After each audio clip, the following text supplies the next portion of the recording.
What is going on? This is the Live Sports Talk podcast, and today it's just me and Andrew because Ed and Jay can't be here for reasons that are unknown.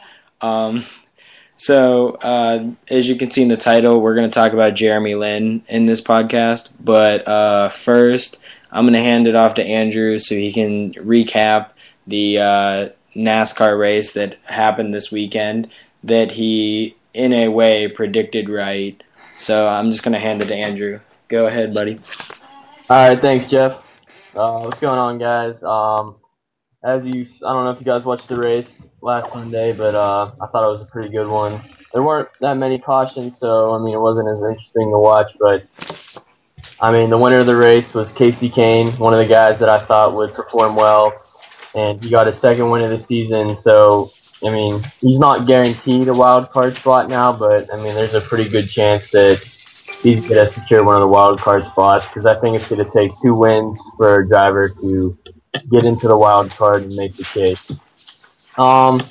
As the race went on, you could see that Denny Hamlin actually had the best car, and he probably should have won the race. But as you can see, it just shows you how important the pit stops are in the race because there wasn't that many. There's usually a lot of green flag pit stops, and a little bit of communication pretty much ruined his day. He wanted to go with 2 tires, and his crew thought they were going with 4. He ended up going with 4, and he didn't get a good starting position. And he fought all his way back up to second place, which is pretty amazing to watch. And the last few laps, he was really gaining on Casey Kane, but he pushed his car too hard and eventually slid off the track.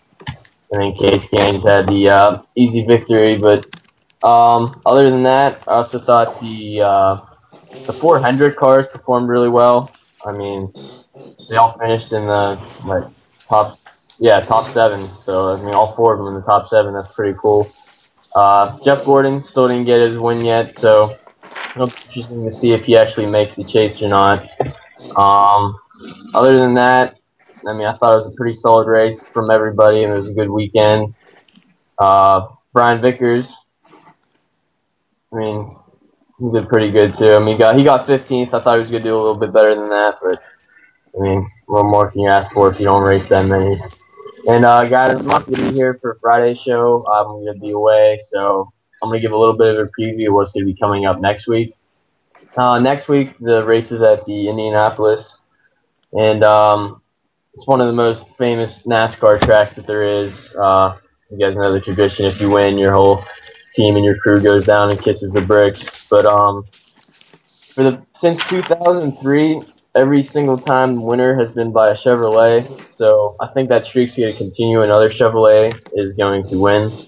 For my prediction to win, I'm picking Jimmy Johnson in the 48. He's a veteran driver, and he's done well there in the past. And if Jeff Gordon can get a win to make into the chase, I think this will be his week. But I think he's going to kind of see what we saw Denny Hamlin and Casey Kane doing, where I think Jeff Gordon's going to be trying to catch Jimmy, but it's going to be too late because of some miscommunication or something that goes on with him. So we'll see. And then another guy to watch for in that race, I think, is going to be Tony Stewart. So 3 guys to watch in the next race coming up are Jimmy Johnson, Jeff Gordon, and Tony Stewart. All right, guys, so that's my prediction of what's going to happen.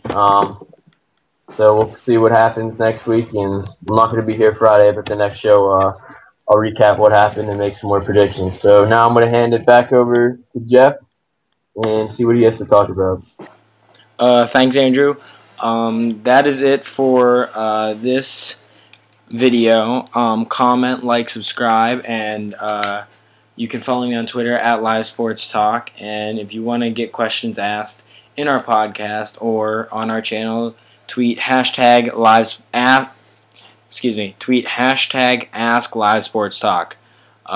That's it for us, and we'll talk to you later. Peace.